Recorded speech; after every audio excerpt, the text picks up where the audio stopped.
Good morning from Philadelphia. Frank here. And James coming in from Westchester, New York. And this is UFO News Network Sunday, coming to you on a Wednesday because syncing up schedules with Australia can be a little bit problematic. And all the way from Australia, we've got the man of the hour, man getting a lot of attention over some new information he's turning up regarding UFOs and the recent UFO Pentagon study. The UFO Pentagon study, formerly known as Aatip, is apparently operated under a different name or a different overarching name, and it's caused a lot of confusion. And the man himself, Paul Dean, is here to help clear all this up for us. Good morning, Paul, or good evening for you. Hi. Yeah, it's late here. Yeah, so I'm on the east coast of Australia. So you've gotten a lot of attention about all this with good reason. This is quite a little revelation. Why don't you clue all our listeners in and tell us what the heck is going on with this name confusion? Yeah, I'm a bit surprised how much attention this has gotten. I didn't think it was that newsworthy, really. But so okay, obviously last year the world was we learned that the Defence Intelligence Agency (DIA) had been running a 5-year duration program for UFO case analysis, investigation, evaluation, report writing, maybe some conclusions, whatever, headed up by this Luis Elizondo. And the New York Times had quoted AATIP as the name, now Advanced Aerospace Threat Identification Program.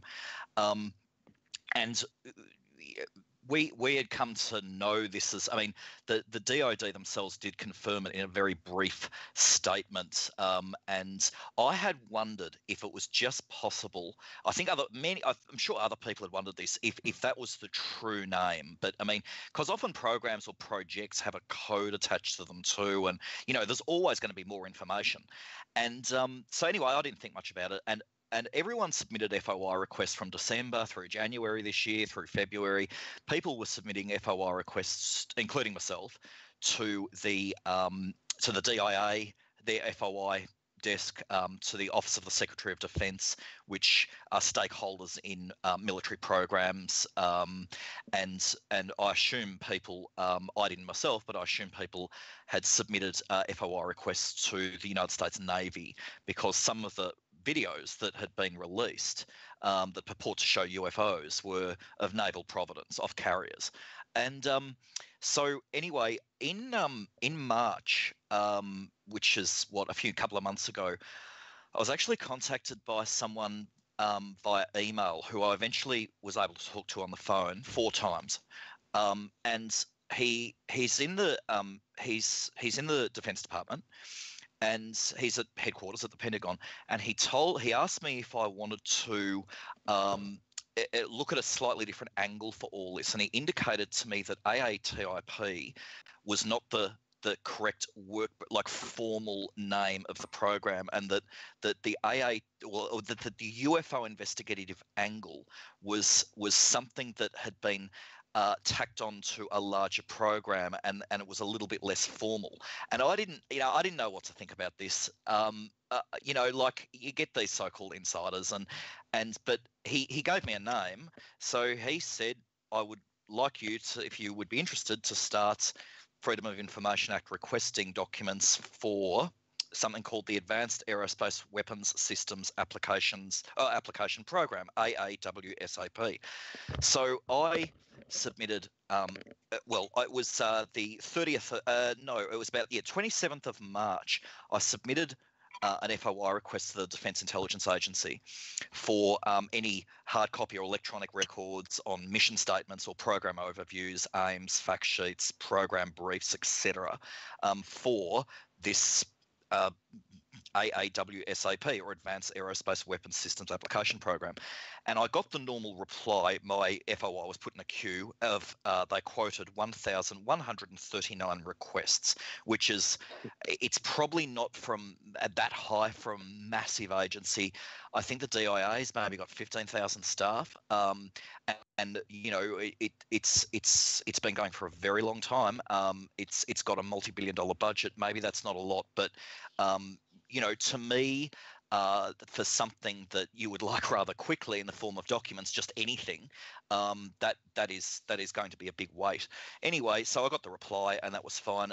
And then my contact in the Pentagon told me that I might wish to also try the Office of the Secretary of Defense and Joint Staff, and he said that that the Office of Secretary and Joint Chiefs of Staff, for a program like this, that, like as I said, he stated that that Aatip or AATIP was simply within this wider program, and so I submitted. He told me to look at the Office of the Secretary of Defense because they have undersecretaries like the Secretary for Acquisition, Technology and Logistics, and the the Undersecretary for Intelligence.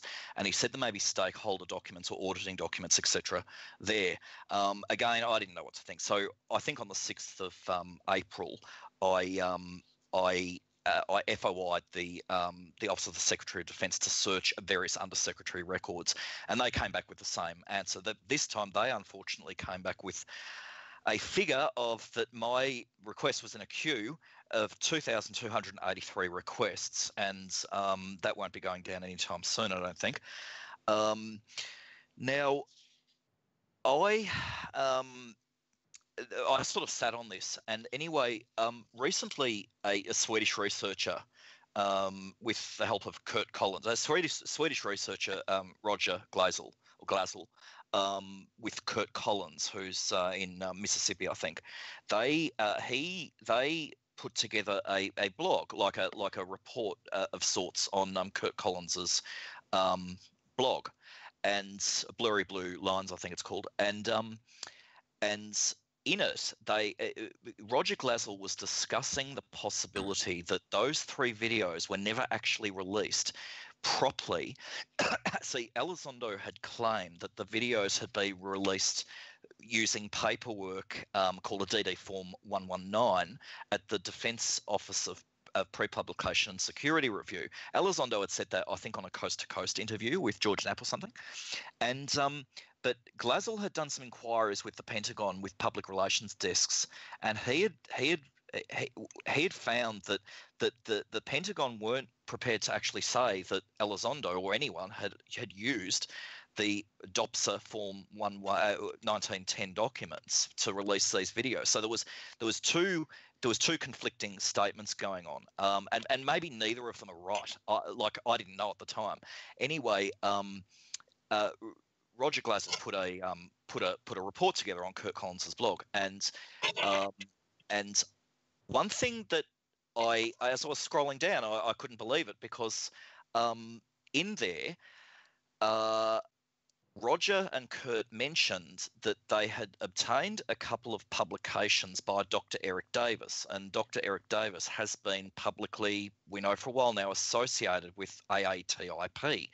And anyway, these 2 publications, scientific publications that were submitted to and not to interrupt, Paul, but also Davis works for Hal Puthoff's organization in Austin, Texas. The name of it I can't recall off the top of my head. And of course is associated with To the Stars Academy as well. Yeah, so he's still involved.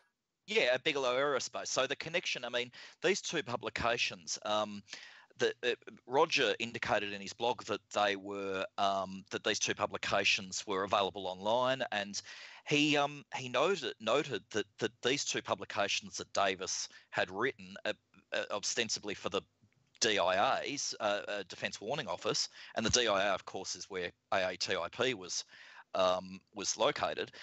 Roger indicated that these programs were from somewhere, I couldn't believe it when I saw it, called the Advanced Aerospace, the Advanced Aerospace Weapons System Application Program. And I saw this and I thought, holy hell.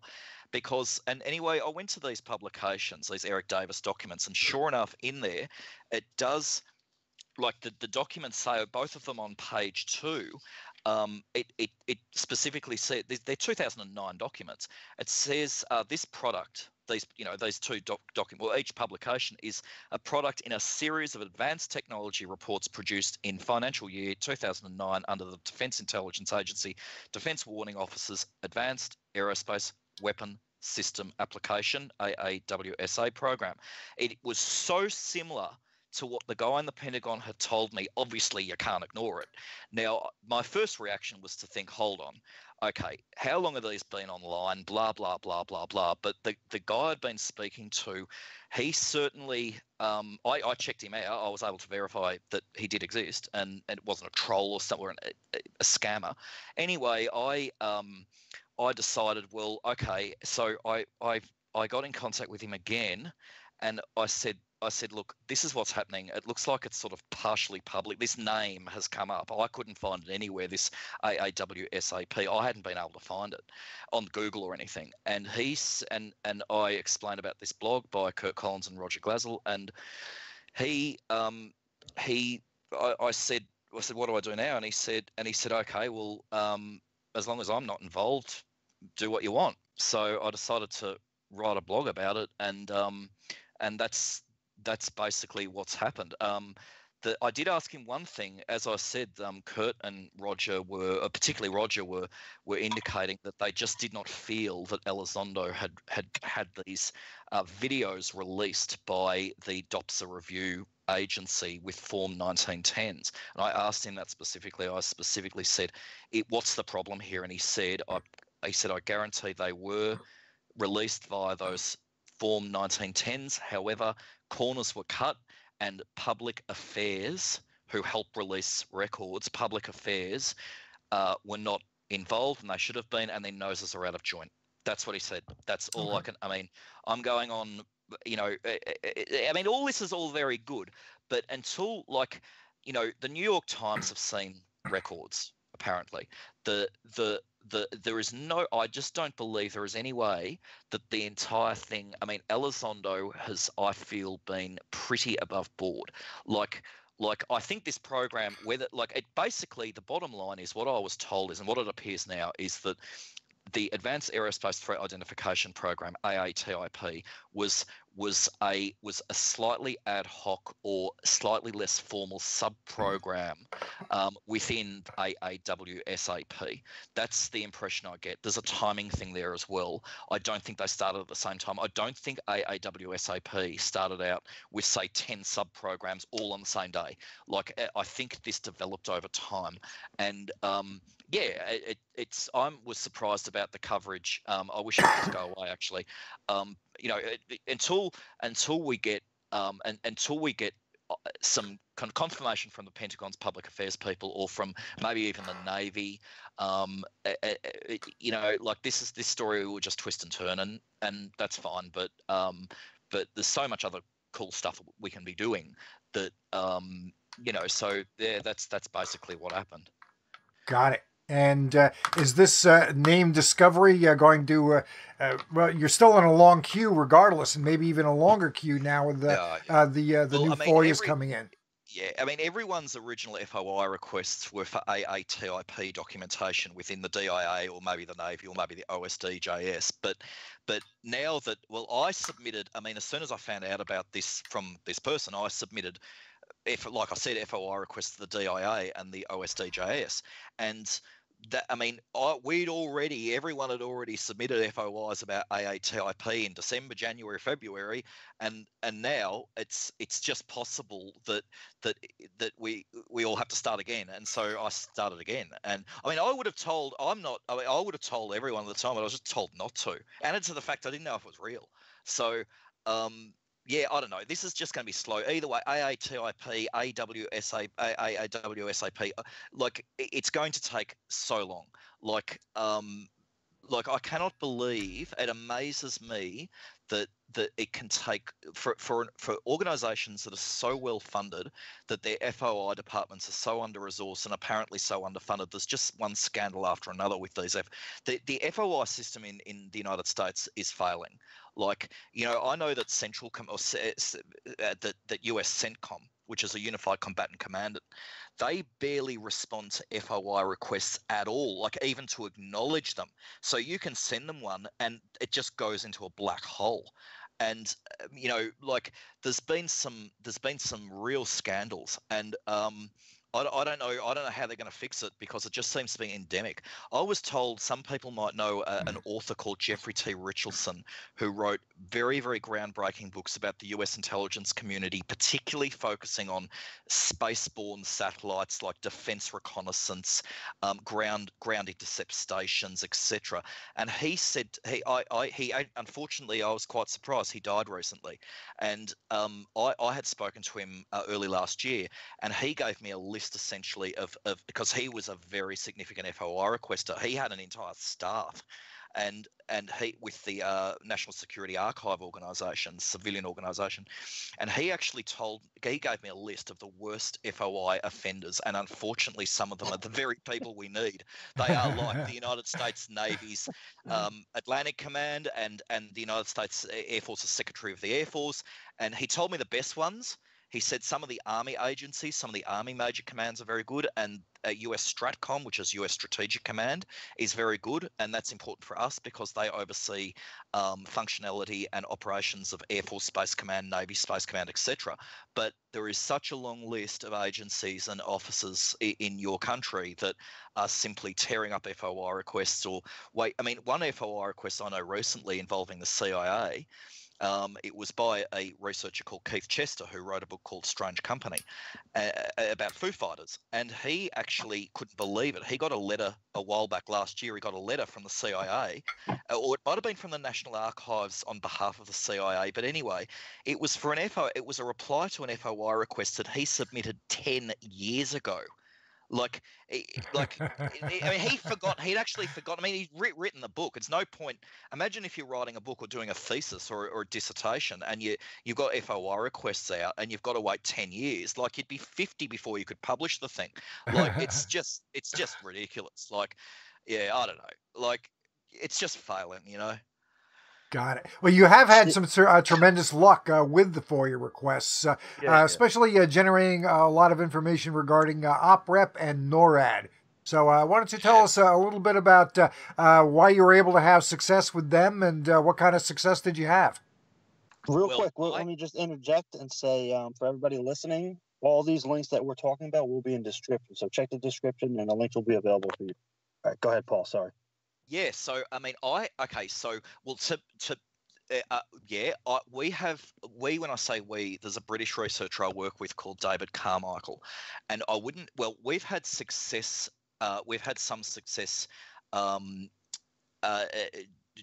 with FOI requests in the modern era, involving NORAD, Air Force Space Command, US Strategic Command, regarding unknown tracks, like objects that are picked up by radar that don't conform to anything.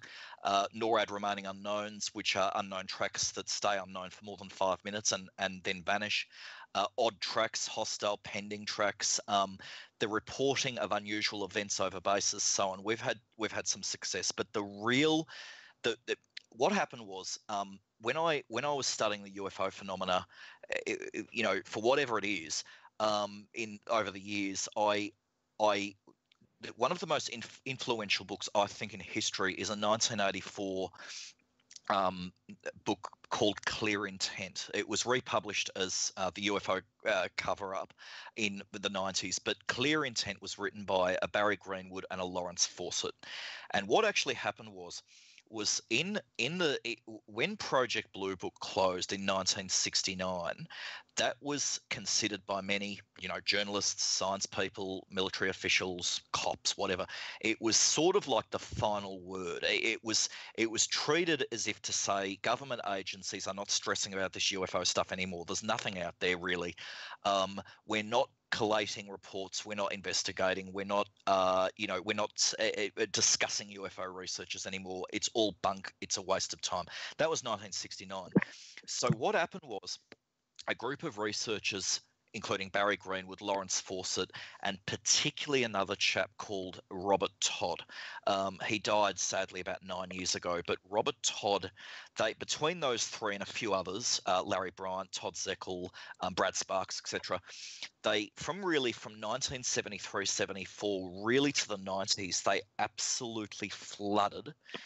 They flooded now remember, all this is pre-internet, so getting information out and sharing information is very hard. It's done by newsletters, and I mean, even people didn't even have faxes then.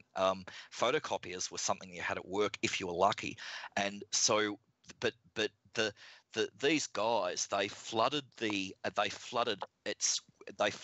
government agencies with FOI requests for UFO reports, like directors' logs, air traffic control logs, battalion records, incident reports, memorandas, old copies of public statements, maybe biographies of certain generals or admirals who had been previously involved in UFO, work or whatever. They really, from 74 to in the 90s, Barry Greenwood, Robert Todd, etc., they flooded US agencies with FOI requests from squadron level or brigade level in Air Force and Army through to the Coast Guard, the three-letter agencies like the FBI, CIA, etc.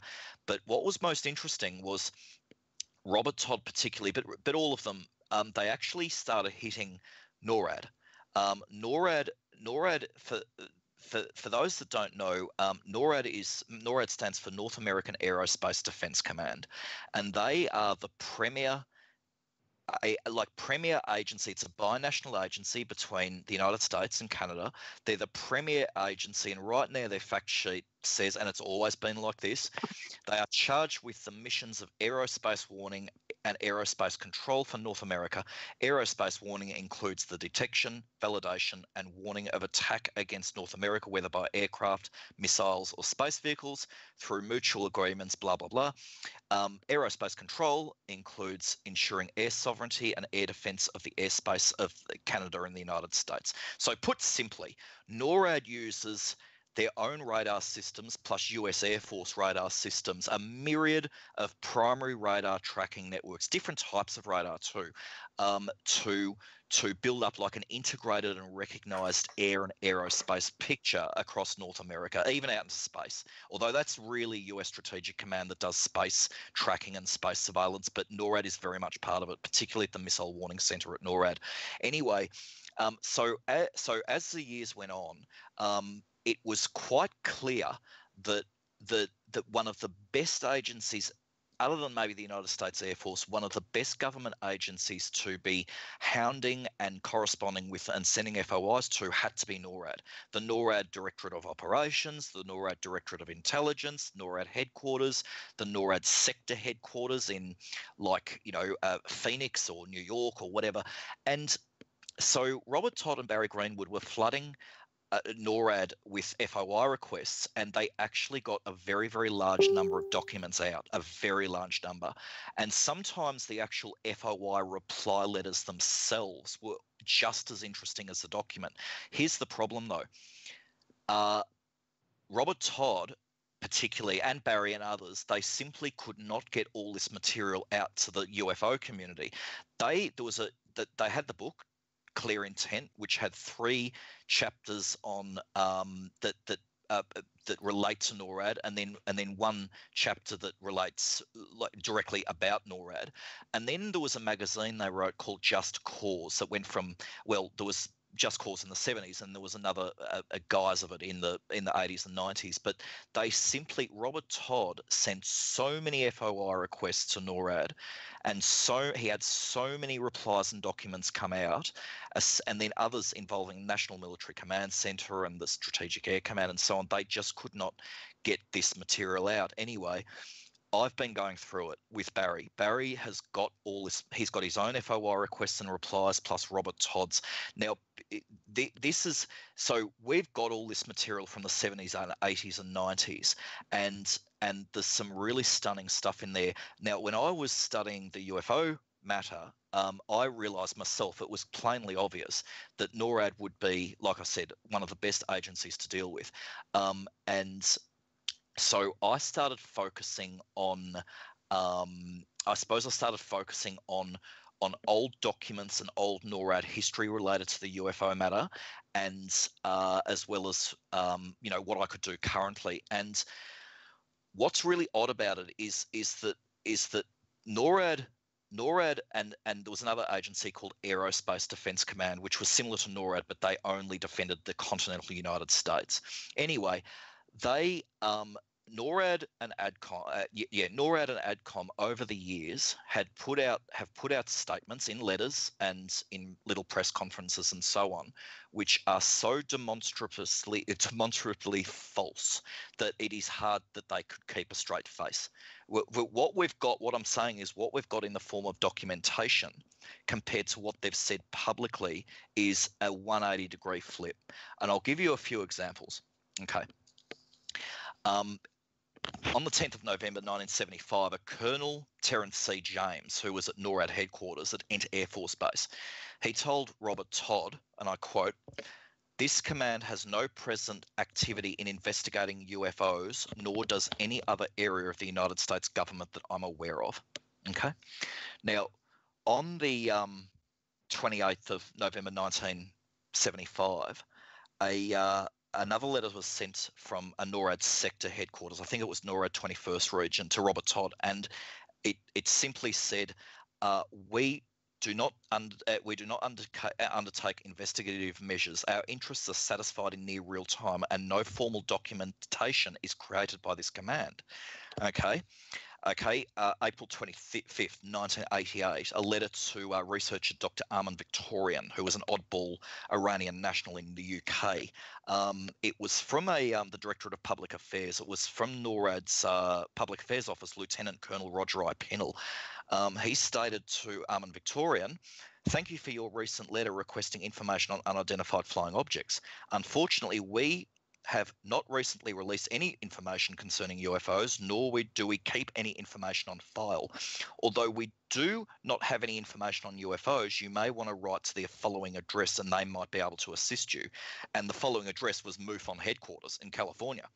Okay, another example. Let's go right back, 1966. Major General McGee, who was NORAD's chief of staff at the time, he told a Republican representative, James B. Utt, if I can read that right, "For your information," this was about the Heflin photos. "For your information, NORAD does not have the responsibility for the evaluation of UFOs, and therefore would not knowingly be in the business of collecting UFO pictures for evaluation." Now, I could sit here for an hour reading these NORAD-generated statements, these anti-UFO public relations statements. Some of them aren't just coming from a public affairs desk. Some of them are coming from aerospace warning officers, missile defense branches, and so on. Like, it's fairly rich to be a colonel or a major general and be putting something in writing that everyone can see, signing it as well, and sending it to journalists or members of the public if it's bogus lies. And I'll give you some examples of why I thought that this was worth looking into. Like I said, Project Bluebook finished in 1969, and so that means the US Air Force are out of the UFO game, sort of. That NORAD were never in the UFO game, they would say. Anyway, so that's 1969. As early as 1970, right, which is immediately after the close of Bluebook, there was a letter written between a letter written from George Early, who was with NICAP, the UFO group, and it was to the Department of the Air Force, and it was a letter written from the Department of Air Force to George Early. It's dated May 26, 1970, and Early had inquired about which government agency now, which military agency would be responsible for investigating UFO reports since Bluebook had closed. Right now, you would think that he would get a reply saying there is no agency Now, go back to the end of Project Bluebook statements with the Secretary of the Air Force. There is no, you would think that early would be told there is no agency now, except maybe the local airport or something that would investigate or actually collate or collect UFO reports or deal with it seriously, or national security, whatever. Anyway, so the Air Force sent early back a letter. It was actually Colonel William T. Coleman, and the letter stated this: the Aerospace Defense Command is responsible for unknown aerial phenomena reported in any manner, and the provisions of Joint Army Navy Air Force Publication 146 provides for the processing of reports. Now,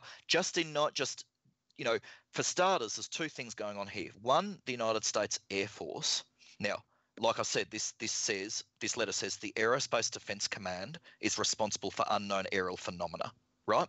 Now, the Air Defense Command was a major command of the United States Air Force, number one. Number two, the Aerospace Defense Command was formally combined with NORAD, right? So it's like one big happy family. So we're looking at a situation where NORAD had consistently said since the 50s they do not do UFOs. That's someone else's problem. It's not ours. We do not use the term UFO. We do not blah, blah, blah. So now, but then as early as 1970, you've got the Air Force saying that Aerospace Defense Command is responsible for UFOs. And like I said, Aerospace Defense Command is within the Air Force, and it's heavily related. In fact, they were based, the ADC, Aerospace Defense Command, were located at the same base as NORAD headquarters, or sort of. And so this is like, so you read that's from 1970. Now, was it just a case of one hand not talking to the other? Okay, that would be fine if it was just one or two examples. I'll give you another example, right? Now, remember, like I said, NORAD have no interest in UFOs, right? There's a 10th of April 1964 message that was found in US Air Force records, and it summarizes the contents of some previous information that was moving around Air Force headquarters and the National Military Command Center. Anyway, in this little document, it's a half-page document, and it says in the subject line, it says, quite seriously, it says unidentified flying objects. And underneath that, there's two other short sentences, and it says, National Military Command Center and NORAD advised that there were 6 to 12 unidentified flying objects at 30 miles east of Merced, California. Radar picked up 12 objects at altitudes of 60,000 to 90,000 feet and even higher elevations. F-106 combat aircraft were scrambled at Castle Air Force Base. There were no results because of high altitudes. They are checking the possibility of sending U-2 spy planes. Then underneath that, it says objects were following a 60-mile racetrack pattern. F-106s were flying at F-106s were flying near 90,000 feet altitude. Pilots locked onto some of the objects but could not keep the lock. NORAD said that they were sending 2 more, then it's redacted, blacked out, aircraft with pilots in pressure suits. Now, like I said, I mean, this has got the term UFO, unidentified flying object, and twice NORAD is admitted and is stated, like is actually referenced. And this is from an agency that is simply completely staying mum. They have no interest in UFOs. They don't even use the term, apparently. Another example, 1961. This is from the 28th NORAD region in California. It's to a civilian. A civilian had sent in a UFO report to NORAD. It's very hard to even back then get NORAD regional headquarter addresses, let alone send something into them and get a reply. But anyway, he got a reply from Hamilton Air Force Base where the NORAD 28th region was, and it says, "We are very appreciative of your interest and promptness in reporting a UFO. Each report received is processed, analysed, evaluated and investigated where appropriate in an attempt to identify the object, blah, blah, blah. Although we are not permitted to make public the results of our investigation unless the sighting is of a spectacular nature, the continued vigilance and interest in a person citing unusual phenomena or objects is encouraged. Lieutenant Colonel L.J. Churchville, Director of Information, NORAD, 28th Region." Now, you might say, okay, this is all very old. Okay, this is like this is around the time Blue Book was winding up, and maybe NORAD was different back then. Let's fast forward to 1988. So this is nearly 20 years after the closure of Project Bluebook. Now, this is really interesting. This is actually a Canadian document from Headquarters Quartier General, the Canadian Forces Fighter Group. And up the top, it says SSOFCAS, and that stands for Special Security Office within the Fighter Control and Aerospace Surveillance section. And this is what it says. Reporting of atmospheric phenomena, UFOs/meteors. One section says the National Defence Operations Centre, NDOC, Ottawa, no longer chooses to receive UFO reports, hence the deletion of blah, blah, blah. However, these reports are still required by all other addressees previously listed. These addressees are Air Command Operations Centre, Winnipeg, NORAD Cheyenne Mountain Complex COJ3Y, FGHQ North Bay SSO Intelligence, and blah, blah, blah. Now, you think there's this bunch of acronyms, like what can it all possibly mean? Well, it turns out that 3 of them are directly related to NORAD, because the Air Command Operations Centre in Winnipeg is partially answerable to NORAD headquarters in America. The NORAD Cheyenne Mountain Complex COJ3Y back then was NORAD's old alternate HQ at End Air Force Base, and J3 means Directorate of Operations. I don't know what the Y means. Now, 3, FGHQ North Bay SSO Int means Fighter Group Headquarters at North Bay, which is a NORAD regional headquarters, and the SSO, as I said before, is a Special Security Office, and the word Int always means intelligence. So, like, you've got this is from 1988 now. Like I could sit here, and there are so many documents like this that there's another one here I've got that is a I'm just looking for it here. This is a really interesting one. This is from 1977. There's, as we know, NORAD pick up weird stuff, like planes that haven't got their transponders on, the odd balloon these days. But the worst case scenario, other than World War III, the worst case scenario is probably a hijacked aircraft or an aircraft in distress, like burning aircraft or whatever. Of course, they pick up weird stuff. It's their job. Now, however, the term, you've got to remember, after Project Bluebook finished, the term UFO was what Billy Cox would call radioactive. No one wanted to use it. And as I've said, NORAD's continued public statements that we don't use the term UFOs, we keep no formal documentation, we haven't used that term for years, you'll have to go somewhere else, blah, blah, blah, right? There was in 1970s a manual, like a military instructional manual, and it was a joint manual between NORAD and Aerospace Defence Command, ADCOM. And it's actually called NORAD ADCOM Manual 55-19, Volume 7, Aerospace Reporting System. And it's got in there, it's got a section that's it's got a section, I'm just trying to find it here, it's section 15, and the section 15 is called Identification of Air Traffic. Anyway, within there, there's a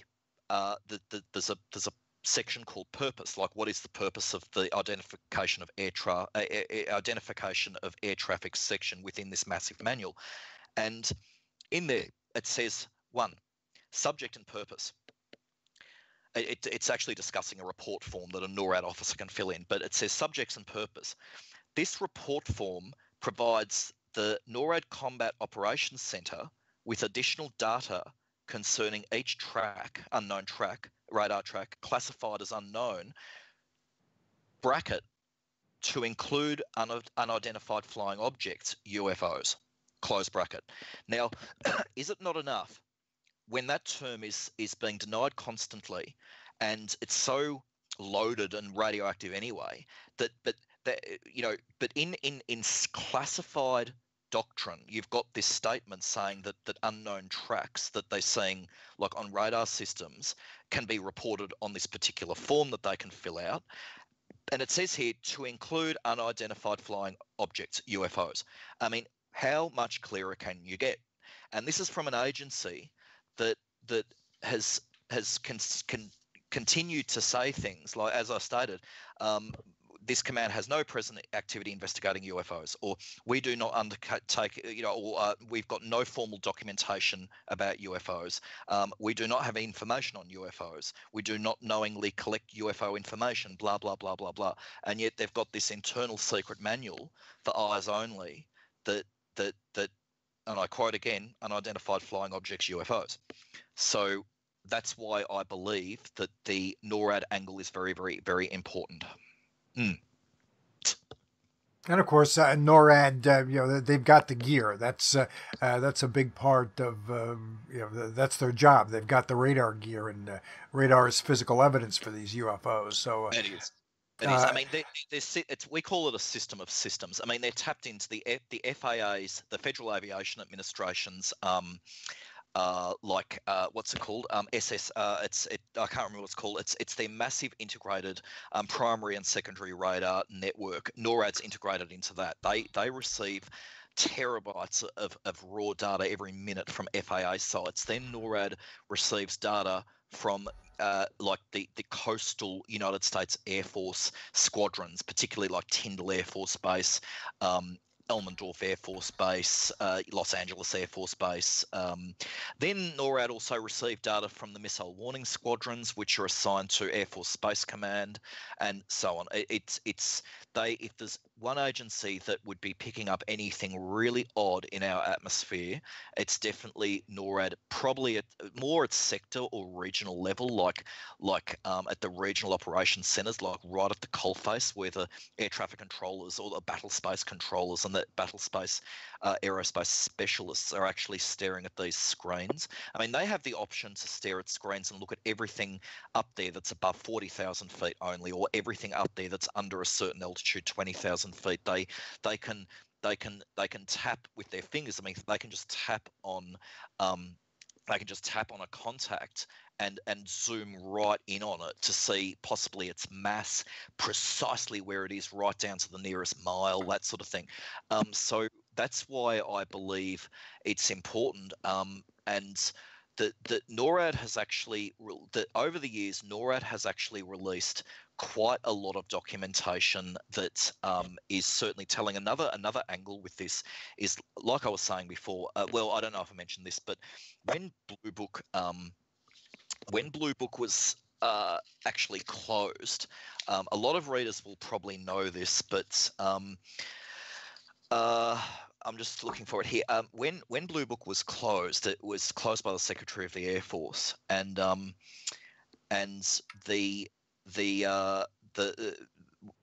about 10 years later, Robert Todd, the FOI researcher, asked the United States Air Force for copies, like more copies of documents involved in the closure of Project Bluebook.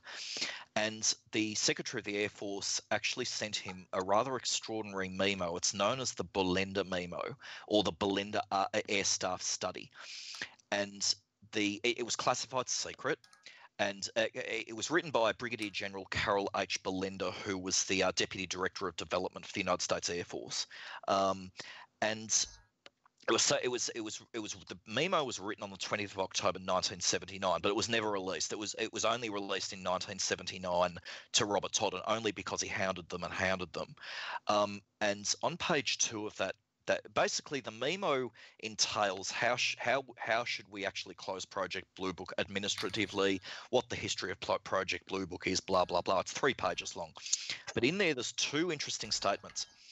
One of them says this: moreover, reports of unidentified flying objects which could affect national security are made in accordance with JNAP 146 or Air Force Manual 5511 and are not part of the Bluebook system.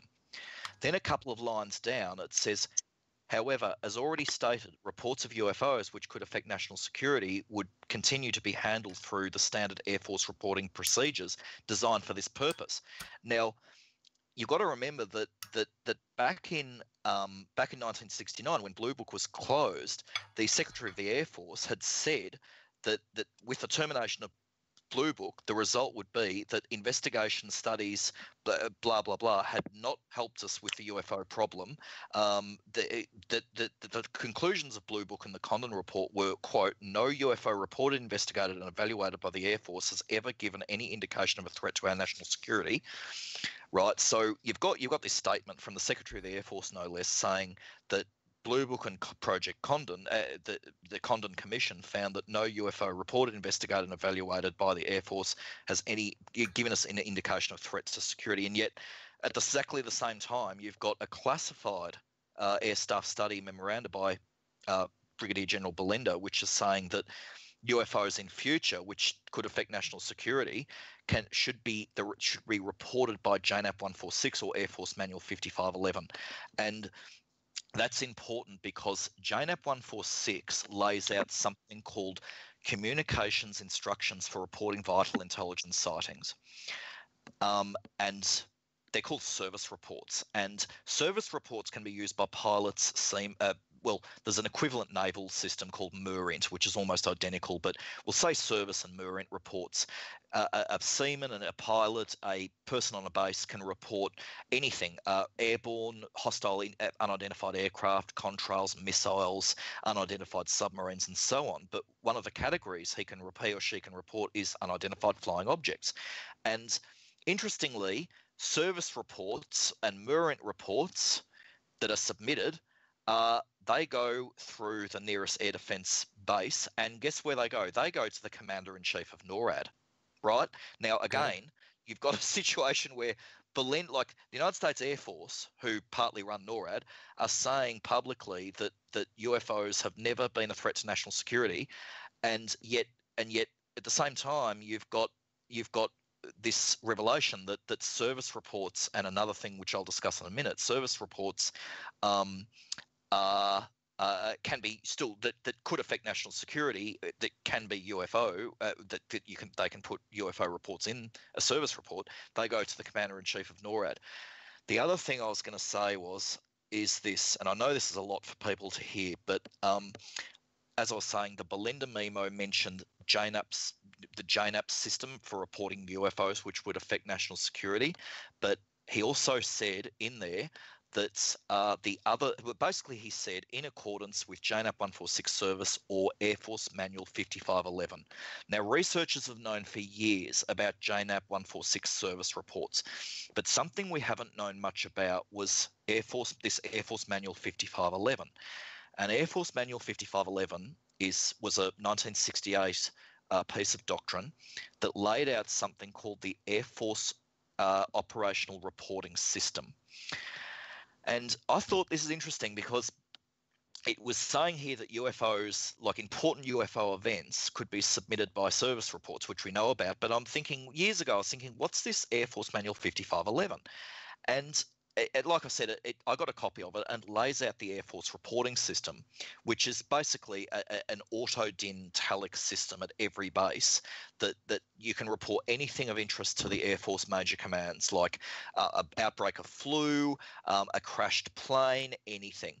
But within the Air Force reporting system, there's this curious category of report called an OPREP-3, Operational Report Category 3, and its full name is actually refers to something called a serious incident or serious event report. So you could call it an OPREP-3 serious incident, serious event report, and it's just loosely called an OPREP-3 though.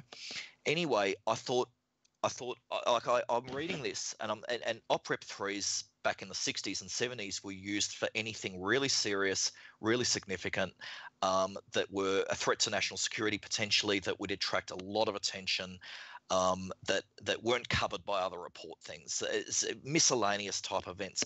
And I thought, hold on, I've seen this before. So I realised where some people will remember that in 1975 and really through the mid-70s through to the late 70s, that there was a series of very unusual UFO events over US military bases. They're sometimes called the 1975 overflights of the Strategic Air Command nuclear bases. Spooky, weird helicopters, odd lights in the sky, objects tracked on radar doing significant speeds, and so on. And I realised that now when the 75 overflights and 76 overflights happened, again, Barry Greenwood, Robert Todd, etc., they flooded Strategic Air Command, National Military Command Centre, 8th Air Force, etc. They flooded them with FOI requests. And amazingly, 900 pages of documents actually came out. We're only assessing some of them now. And I'm trying to furiously write about this stuff. And anyway, when there was basically, for instance, in 1975, October, November, the bases of Loring Air Force Base, Wurtsmith Air Force Base, Maelstrom Air Force Base, Minot Air Force Base, and Falconbridge Air Station in Canada, they were apparently overflown by strange objects. And guess what?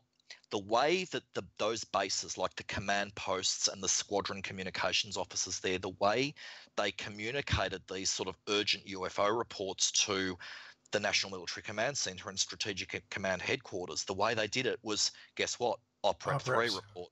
I couldn't believe it. When I'm seeing this, I'm reading this, it says, this is an OPREP-3, this is an OPREP-3. Unidentified helicopter/UFO object hovering with clear intent over nuclear missile facility or nuclear igloos, storage igloos. Another OPREP-3 would say this is an OPREP-3 update. This is an OPREP-3 update. Objects continue to be sighted. We're getting radar cuts intermittently, and blah blah blah. And these events were investigated. But you got to remember, this is 1975, so. The US Air Force now apparently is not investigating, evaluating, analysing whatever UFO reports, and yet 6 years later in 75, OPREP-3 channels are being used to report UFOs next to or above or near bases. And 2, they were actually investigated. They weren't just reports and screw them up, put them in the bin. They were actually evaluated. And that evaluation, we're still going through it now. The evaluations and the investigations and analysis were done by Air Force Weather Central, 8th Air Force Headquarters, the Air Force Intelligence Service, which contains something called the Aerospace Reporting, the Aerospace Intelligence Division, National Military Command Centre J2, Alternate National Military Command Centre Fort Ritchie, and so on. So these events were called objects. They were specific. I mean, for instance, one document says that one document from Maelstrom Air Force Base said something like, on occasion, northern lights will cause radar cuts, of considerable nature, but at this time of year, it can't happen. I mean, another one, Air Force Weather Central in Washington were asked by the National Military Command Centre to analyse temperature inversions in future from now on involving all UFO sightings from all American military bases. That is a form of analysis. That is a form of evaluation. I mean, even one letter we've got, I mean, people say, look, what about if it was just stars and planets and hyperactive reportees? Well, no. I've got one document that actually says this. It's from a captain who was part of coordinating the information flow about these UFO events, and he specifically stated in a letter, quote, "The objects were never identified," unquote. I mean, you could say maybe some of them were helicopters. Well, whose? The FBI were actually called in. And it certainly wasn't FBI or police type helicopters. The National Guard was called in. It wasn't theirs. The Canadians were involved, and they absolutely came up empty-handed. The way that the objects were reported, I mean, they actually, the objects over Wurtsmith, Loring, etc., behaved somewhat like helicopters. That's the odd thing. They were even called unknown helicopters in some of the documents, but I'll give you an example of just one report. This is from a let me see, is it a captain? He was with the Headquarters 42 Combat Support Group at Loring Air Force Base, and he was a sergeant, Sergeant Eichner. I'm going to read what he said. Now remember, skeptics, various others, journalists at the time occasionally were saying this was little more than stars and planets, right? Or even maybe a small fire at the edge of a base. But this is Stephen Eichner's statement, who was at Loring, on one of the particularly bad nights when these UFOs apparently were hovering over the base. Okay, it's a sworn statement. I was a member of the United States Air Force and served from October 10th, 1973 to August 1977. This is just after he left the Air Force. I was stationed at Loring Air Force Base in Limestone, Maine in October of 1975. I believe it was 2 days before Halloween. I was the crew chief on a B-52 bomber. It was very late at night and I was working second shift. I was working out of the launch truck with the other guys when over the flight line I saw a red and orange object that looked like a stretched out football hovering over the other side of the flight line where the weapons dump was. That's nuclear weapons, by the way. This is where they store the nuclear weapons. It stayed there for a couple of minutes with all the guys just staring in amazement at it. Then the lights went out on it and the object disappeared. The object then reappeared over the north end of the runway. It stopped and hovered again. All the guys jumped in a truck and started to drive towards it. The only name I can remember is Tech Sergeant Roscoe, and Roscoe Jones, who was driving the truck. We drove out a road to the end of the driveway, made a turn, and there it was, about 300 feet in front of us, about 5 feet in the air. As long as 4 car lengths, red and orange in colour, and the colours were blending together. It was a solid object. There were no doors or windows we could not hear any noise. About this time, the base went crazy. Sirens started to go off, and I could see numerous lights from the special police vehicles coming down the runway real fast. Man, there was a lot of them. Roscoe said, "We'd better get out of here." The object either disappeared or took off. The next night, I heard from people in the tower that there was a chase with an F-4 Phantom that chased the UFO into Canada. I heard that the F-4 was doing at 1,200 miles an hour, and the object just took off and left the jet as if it was standing still. There was also talk that the tower tried to call Pierce and Carswell Air Force Base but could not reach them due to the fact that when the UFO was over the base, all phone line and communications went dead. Our superiors gathered us together the next day and told us what we had seen was just a helicopter. I have been on many helicopters in my service time, and it was no helicopter. There's been UFO activity over the base. There had been UFO activity over the base for a week. I remember a civilian newspaper in which a woman in Bangor, Maine had also spotted the object on the night it went over the weapons dump. I swear that the above statement is true to the best of my recollections. Now, that's one statement. We have got both from the time, like from a FOSI, Office of Air Force Special Investigation documents, FBI documents, and so on, plus years later, we've got statements like that one after another from air traffic controllers and flight line people and disaster preparedness people and security officials on the base. The co-pilots, navigators, medical staff on base, communications people, base executive officers, ranked right through from colonel right down to airman second class. So, you know, I have actually seen skeptics, and that's fine. You can be as skeptical as you want, but I have had skeptics over the years tell me or others that these objects were definitely planets. Right? So, like, I mean, you know, it's puerile. So, yeah, it's ridiculous. Yeah. Well, you got one other case that came about, I believe, through the OPREP-3 system of finding them, and that was the Hunter Airfield case. You want to talk a little bit about that? Okay, yeah, you're right. Well, it was a type of situation report. It wasn't an OPREP-3.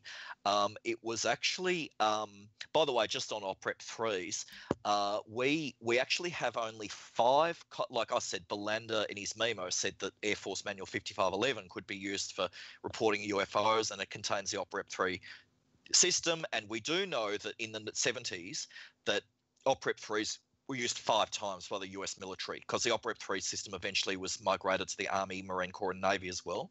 So anyway, just one last thing on that is that in 1996, and I unfortunately don't have the letter, but a researcher in England, Armin Victorian, was sent a letter. He had submitted an FOI request to the National Military Command Centre for copies of OPREP-3s sent in from military bases that contain stuff about UFOs. And apparently he received, I haven't seen the letter, but it's quoted as saying that a Colonel MacDonald at the National Military Command Centre had stated to Armin Victorian that his FOI request was not going to be successful, and I quote, OPREP-3s concerning unidentified objects over US military installations are considered extremely sensitive and thus not releasable. Right, so that's the final word on OPREP-3s. I have submitted, me and my friend David Carmichael in England have submitted FOI requests for OPREP-3s involving unidentified flying objects and unknown objects over bases. We're still getting the replies now, incredibly slow. Anyway, so as for Hunter Army Airfield, wow, that case was submitted via something called a Serious Incident Report, a US Army Serious Incident Report. And what happened was, back in Savannah, which is a city in Georgia, you guys should know it. I don't know. I've never been there, but there's a base in Georgia called Hunter Army Airfield, and it's in the actual suburbs of Savannah in Georgia. Now, nearby, there's another base called Fort Stewart. And in 1972, 73, 74, both bases were at a real lull. Like the Vietnam War had changed directions. Everything had moved to Fort Leavenworth or Fort Rucker in Alabama or whatever. And what actually happened was the Hunter Army Airfield base was guarded at the time, even though it was a defunct base. It was empty. I mean, the helicopters had gone. There was no training. There was no doctrine command. It was basically an abandoned base. It was a disorganized or a discontinued base for a time anyway. Anyway, it still had to be guarded. They have security around the perimeter. They have guards checking the entrances and exits. They have administrative staff checking buildings for fires, that sort of thing, running fire alarms, blah blah blah. It was actually guarded by personnel, military police from the 298th Military Police Company, which was an Army Forces Command unit that was it was a military police unit, and it was the size of a battalion actually, but it reported to the local provost marshal at Fort Stewart, which was nearby, and Fort Stewart then in turn reported to Forces Command and the 24th Adjutant General. I don't know how you say adjutant in your country, but anyway, so Hunter Army Airfield's this base. And on the 8th of September, really early in the morning, 2:00 in the morning in 1973, the base was being patrolled by a sergeant. It was a sergeant, MP specialist Bart Burns, and an MP specialist Randy Shade, and they were with the 298th Military Police Company, and they're patrolling the base really early in the morning. And the story goes like this: they were driving their patrol car, which had sirens and alarms and so on it, and they were driving around from building to building checking alarms, and they noticed that a fairly rapidly fast-moving object disappeared, like went across their line of view and disappeared behind some trees near the base.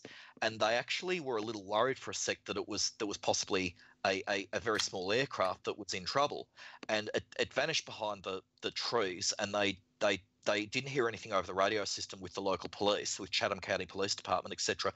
So they went about their patrolling, just having a think about what to do. And when they were driving down the huge runway, they saw this object apparently rise up out of the trees, appear over the end of the runway, and just completely hover still.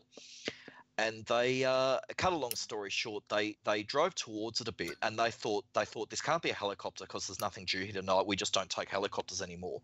It's not a plane because it's simply not moving. And it was quite bright. They said they indicated specifically that it had a huge cluster of lights underneath it, and the object just sat there, ever so slowly descending at the end of the base, and they were a bit awestruck, and all of a sudden, abruptly, this thing just came straight towards them, and they were in their patrol car. They didn't get out yet. And this object, what they both stated specifically was that as the object came towards the car, it hovered sort of diagonally above them. It was a swirling maelstrom of coloured lights underneath it, and it sort of illuminated the full body of whatever this object was above it. And they called it, classically, I hate to say it, it was like a flying disc. It was circular anyway, somewhat possibly dark and metallic, and they stared at it. I mean, at one point, one of them actually cowered underneath the dashboard. They slammed the car into reverse, then gunned it all the way back to the guard centre, and the thing actually stuck with them. They crashed the car. They crashed it into a ditch. They crashed their patrol car on the way back to the guard base. The object hovered above them, stayed with them, and then it left fairly abruptly. They had to rescue their car out of the ditch. Now, it all sounds like a lovely story. The problem is this. At exactly the same time, the local police department were receiving calls from civilians about UFOs in the area. Not only that, some of the calls that were coming in were actually from police officers calling into their own station. And one set of police officers apparently was actually on a crime stakeout, and they actually watched this UFO hover and dive over Hunter Army Airfield.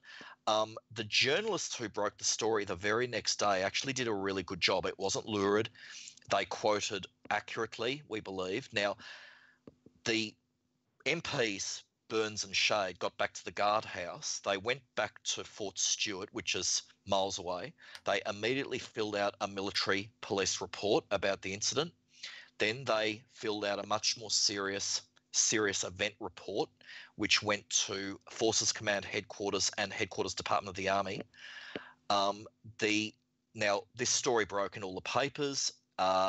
Burns and Shade were quoted accurately. They told their story. The tale started died as soon as it had begun. It was just one of those media flaps. Anyway, 2 years later, almost to the day, Robert Todd, the FOI requester, comes along, and he absolutely demands. He wrote to Hunter Army Airfield, who transferred his letters to the 24th Infantry Division at Fort Stewart. He demanded copies of any documentation, reports, briefs, telexes, whatever, about this UFO case from these MPs, military police. And they came back to him first, and it was a major, came back to him and said, "We don't know anything about what you're talking about." So Robert Todd wrote back and said, "You must, because it only happened 2 years ago." They wrote back to him and said, "Now we know what you're talking about. You're talking about the UFO case." Oh, duh. And they sent him a bunch of newspaper articles. They sent Robert Todd, newspaper articles about the case. Robert Todd wrote back again and said, "You must have formal documentation." He started writing to other army commands. He wrote to the provost marshal as well, and between the lot of them, they eventually had to admit, yep, they did have documents. They didn't have copies of the original military police report, but they did have copies. They had 5 pages of serious incident report, and I'll read you. I'll read you one of those pages, if I can just pull it up in front of me. What do we got here? Okay. The serious incident report is sent from Hunter Army Airfield and Fort Stewart to Forces Command. It's a telex message. It's sent electronically. It's blah, blah, blah. But the main guts of the report, this is what it says. Okay. At approximately 02:20 hours, 8th September 73, an unidentified flying object was sighted by 2 military policemen, SP4 Burns and SP4 Shady. At Hunter Army Airfield while in the course of a routine patrol of the installation perimeter. When in the vicinity of Cobra Hall, they noticed an object travelling at what appeared to them to be a high rate of speed, travelling east to west at approximately 2,000 feet altitude and crossing their post perimeter. Approximately 10 minutes later, they resighted the object when it appeared at treetop level and made an apparent dive at their vehicle. The object again reappeared at another location and came to hover for approximately 15 minutes in front of them. The unidentified object appeared to have brilliantly flashing lights, blue, white, and amber in colour. They then returned to the main post and were followed by the unidentified object 50 to 100 feet away from treetop level until it finally veered off and visual contact was lost. The object made no noise. The alleged UFO was described as round and oval shape, oval in shape, and between 35 and 75 feet across. Wow. Okay, so that's put in a serious event report. Now, I mean, if this was a joke, if this was a hoax, and they're actually putting this in a serious incident report, I've checked out these SIRs, and they're actually not for mucking around. Like, you can get I mean, the penalty for sending one of these on a hoax or because you saw a shooting star would be, I would have thought it would be not pretty. You know, I don't know. Like, and well, on top of all that, you've also got corroboration from the local cops and citizens as well. Yeah. There's heaps. There was newspaper articles. There was an excellent one journalist actually went the very next day, went straight to Hunter Army Airfield, and actually was the Army were pretty good in this case. They actually allowed a local journalist. It wasn't really a local journalist, but a journalist within Georgia, somewhere in Georgia, to interview these guys, and we've actually got those interview notes, and that's good. Now, I know we're probably running out of time, but I was going to drop one staggering letter which I've seen. As I was saying before, we all know that Project Bluebook finished in 1969, and there was people. One sticking point is this: is it's one thing to say that the US government in 1969-70 stopped investigating and evaluating and analysing UFO reports after 1969. That it doesn't stop them receiving them. I mean, any idiot can send a telex or even just a civilian sending a letter to the United States Air Force or someone in the military about a UFO sighting. You know, when Blue Book closed, they didn't specifically say we're never going to accept another report. And as I said, in classified documents, they laid out that we are going to keep accepting UFO reports from military channels. But anyway, when Blue Book closed, they didn't actually say we refuse to even receive reports. What they actually said is there's one, that we're not going to investigate, analyse and evaluate them, and two, there's going to be no central desk, like no central UFO office anymore. Fair enough. Okay. Now, like I said, you can read these public statements till the cows come home, and you can believe them, whatever, but I've got a document in front of me which is just so unbelievable that, like I was saying, there's a difference between simply receiving the odd report through to actually doing investigations and evaluations. The Air Force, like I said, always said we're never going to investigate and evaluate UFO reports anymore. Okay, now that was in 1969. I've got a letter in front of me. It was the letter sent to Robert Todd. What had happened was Robert Todd, there was the Hunter Army Airfield case in 1973, but some listeners may remember a case also from 1973 called the Mansfield, Ohio event. A UFO apparently came raging at an Army helicopter near Columbus, Ohio. That's the Coyne helicopter case. It might be a little bit better known as here in the States. Yeah, the Captain Coyne helicopter incident, U.S. Army Reserves.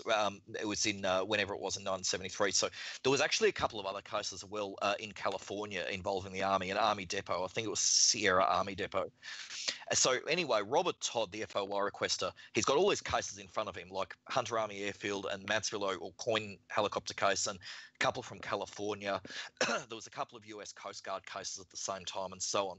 So Todd decided that in the scheme of this, he'd gotten sick of writing to the Air Force. So he started trying to circumnavigate them and started writing to the Army, which he had to do anyway to study these cases. But he asked the Army at Fort Rucker and various other places, he asked some really pointed questions about the UFO matter. Like, Todd could be very, very aggressive. The way he wrote was at times extremely rude.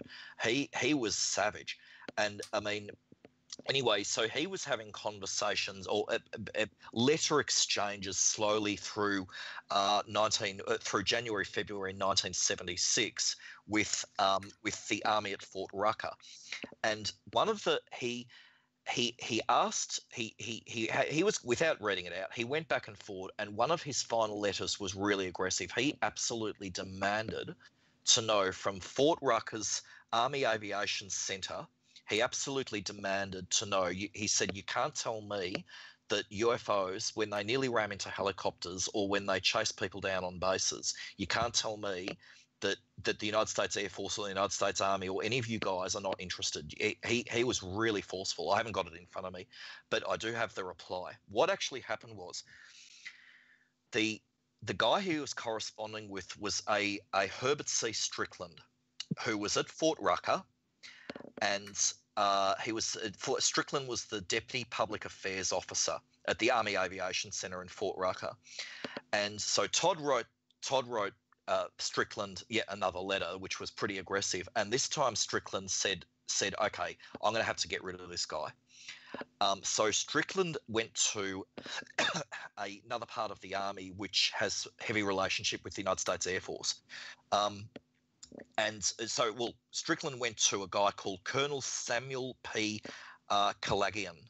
And Calagian was the Deputy Commander of Army Aviation Safety for the whole Army. And that agency has a very strong relationship with the United States Air Force Safety Inspection Agency at Norton in California anyway. So what I'm trying to say is, making it simple, Herbert C. Strickland at Fort Rucker wanted to give Robert Todd some really accurate information because he knew he was just going to get harassed constantly from him. So Strickland went to someone better in the Army, a colonel, and anyway, the colonel helped Strickland formulate a proper answer, a final admission to Robert Todd. And this is what it says. Now, remember, the Federal Aviation Administration is also involved in UFO reporting, or generally anyway. But so you got to remember that the United States Air Force, the FAA, whatever, the Army, they have no interest much in UFOs anymore. But this is what it said: "Dear Mr. Todd, I am in receipt of your letter dated 17th February 76. The agency responsible for the investigation of reports of unidentified flying objects, UFOs, is our Senior Aviation Service, the United States Air Force, as designated by the Department of Defense. The United States Air Force coordinate their investigations and findings with the Federal Aviation Administration. The responsibility of this installation here for investigating aviation mishaps is limited to accidents and incidents involving damage to property, injuries and deaths. Investigations of aviation mishaps which do not involve damage, injury, etc., such as the UFO incidents you are talking about, are the responsibility of the unit owning the aircraft involved, blah, blah, blah. In the case of UFO incidences, as I say, the US Air Force and the FAA accomplish detailed follow-on investigations if required." Now, this is extraordinary. So the FAA had long gotten out of the UFO game. They don't even talk about it. They just simply call it unidentified traffic, and they deal with it in real time if it's an air safety threat, right? And we all know what the United States Air Force think about UFOs after 1969. But here in 1976, you've got this letter from the Army. The Army, obviously, the Air Force would never write a letter to a civilian like this, but the Army stuffed up, I think. I mean, like I said, I'll say it again, the agency responsible for investigating reports of UFOs is the United States Air Force, and the US Air Force coordinate their investigations and findings with the Federal Aviation Administration. And again, in the case of UFO incidents, the US Air Force and Federal Aviation Administration accomplish detailed follow-on investigations if required.